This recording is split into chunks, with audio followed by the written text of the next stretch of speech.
And are you refreshed? Yes. Now what? You've been talking to each other, it's clear.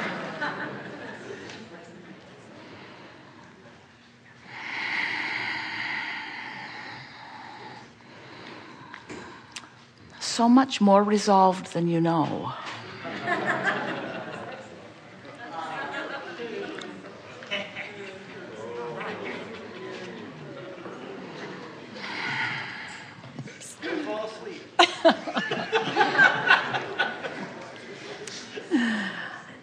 Thanks. This has been the best ever, as always, Asheville. So one of the things yesterday when you were talking about love, I wanted to check out some things and ask questions about that. Is the primary vibration of source love? And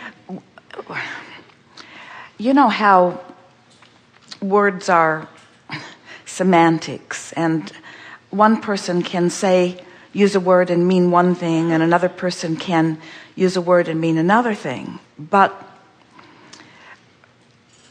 the word love, to us, when we use the word, represents the highest form of vibration or the greatest absence of resistance. And so when you are in a state of utter non-resistance, meaning you are in a state of absolute allowance of all that you are, then you would be at your worthiest, and you would be at your friskiest, and you would be at your what you would consider to be the best of all of it. And that's what we would call love.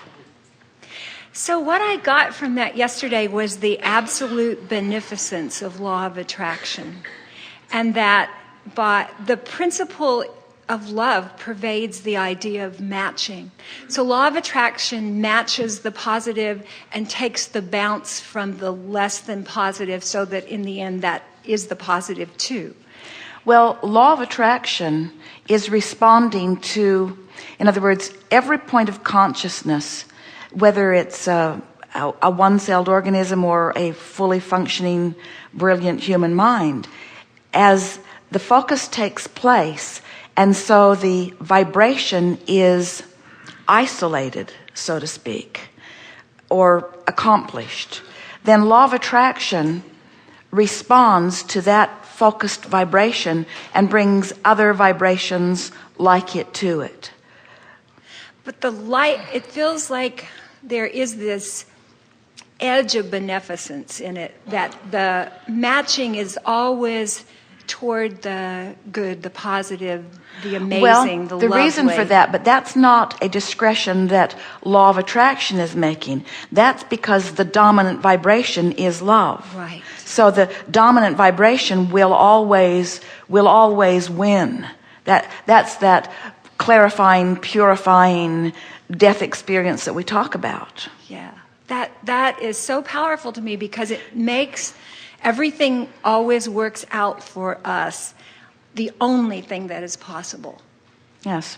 And think about why. Let's talk about why that is. We are really happy that you have so clearly come to that understanding, but let's talk about what it further means. That means that in what humans call the death experience, where there is a withdrawal of attention from physical, which is the only place that resistant thought dwells with any significance, then in the absence of that, there is the reemerging into the pure positive energy. And we're talking about the vortex in the same way. Quiet your mind, stop resistance, and allow law of attraction to bring you to your highest good. It always does, eventually. It's just that in your human form, you can be holdouts. Yeah. But ultimately, we cannot. Ultimately. And that's why looking at the big picture is that general thing that we're talking about. In other words, it's like having an argument with someone you love, and when you focus on the specifics of it, you just dig in and you're sure you're right. But if you leave the specifics of it and go back to your general awareness of how you feel about that person, in that general, less specific, general, and therefore less resistant, you return to the love for that person that is natural.